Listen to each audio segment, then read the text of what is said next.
Baik, selamat datang di channel saya. Perkenalkan, nama saya Gerald Simatupang dengan NIM C0D024056. Jadi saya di sini akan membahas tentang pemotongan PPh pasal 4 ayat 2 final. Langsung saja. Jadi, untuk latar belakangnya, pajak merupakan salah satu sumber penerimaan negara terbesar yang digunakan untuk membiayai pembangunan nasional. Di antara berbagai jenis pajak yang dipungut pemerintah, pajak penghasilan atau PPh memiliki peran penting dalam meningkatkan pendapatan negara. Salah satu keuntungan dalam PPh adalah PPh pasal 4 ayat 2, yaitu pajak yang bersifat final, dipungut atas jenis penghasilan tertentu seperti sewa tanah dan atau bangunan, pengalian hak atas tanah dan bangunan, jasa konstruksi, hadiah undian, serta deposito dan tabungan. Ketentuan pajak final ini dibuat untuk memudahkan wajib pajak dan pemotong pajak karena tarifnya sudah ditentukan dan tidak perlu digabungkan ke penghasilan lainnya. Namun demikian, masih banyak pihak yang belum memahami mekanisme, tarif, objek pajak, serta cara pemotongan dan pelaporannya. Baik, di sini saya akan menjelaskan pengertian PPh pasal 4 ayat 2 final. Pemotongan pajak penghasilan atau PPh pasal 4 ayat 2 final adalah pajak yang dikenakan atas jenis penghasilan tertentu dengan tarif dan sifat yang bersifat final. Artinya, pemotongan pajak tersebut sudah menyelesaikan kewajiban pajak atas penghasilan yang bersangkutan dan tidak dapat dikreditkan dengan PPh terutang pada surat pemberitahuan atau SPT tahunan. Objek pajak PPh pasal 4 ayat 2 final.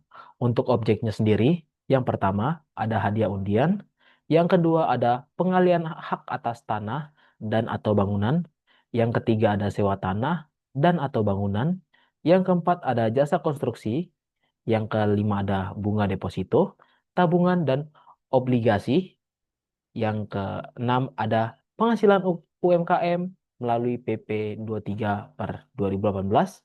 Dan yang terakhir, ketujuh, ada objek khusus lain berdasarkan peraturan perpajakan. Tarif PPh pasal 4 ayat 2 final. Untuk tarif umum yang digunakan dari PPh pasal 4 ayat 2 final nih, yang pertama ada hadiah undian, dia bernilai 25%. Yang kedua ada sewa tanah atau bangunan, nilainya adalah 10% dari jumlah bruto. Yang ketiga ada jasa konstruksi, di dalamnya ada penyedia bersertifikat, dia dari 2-3%, tidak bersertifikat 4-6%, pengalihan tanah atau bangunan 2,5% sampai 5% sesuai PP 34/2016. Dan yang terakhir deposito atau tabungan itu 20%. Untuk yang keempat, UMKM PP 23/2018 itu 0,5% dari omset. Mekanisme pemotongan, penyetoran, dan pelaporan. Untuk pemotongannya sendiri, dilakukan oleh pihak yang melakukan pembayaran penghasilan. Untuk penyetoran, disetor ke kas negara paling lambat tanggal 10 bulan, bulan berikutnya.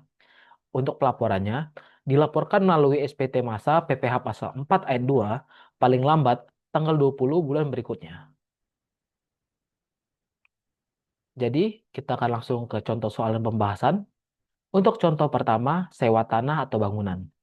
PT ABC menyewa gedung kepada PT XYZ sebesar 100 juta rupiah per bulan.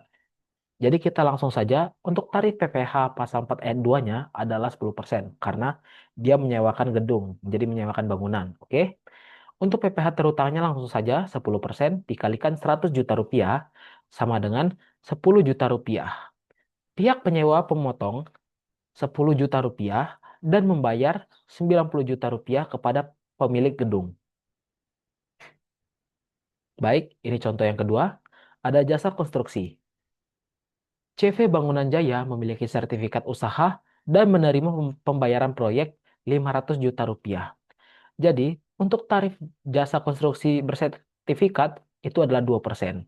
Langsung saja PPh terutangnya 2% dikalikan 500 juta rupiah. Sama dengan 10 juta rupiah untuk PPh pasal 4 ayat 2-nya. Dan yang terakhir, contoh ketiga, penghasilan dari usaha UMKM. Dari menurut Peraturan Perpajakan 23 per 2018.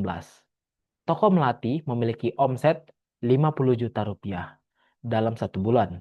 Untuk tarif PPh-nya ditarif 0,5%. Jadi, PPh terutangnya 0,5% dikali 50 juta rupiah.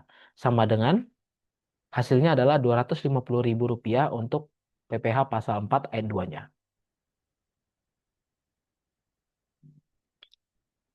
Baik, kesimpulan yang dapat saya sampaikan untuk video pada kali ini, PPh pasal 4 ayat 2 final adalah pajak yang dikenakan atas penghasilan tertentu dengan tarif tetap dan bersifat final.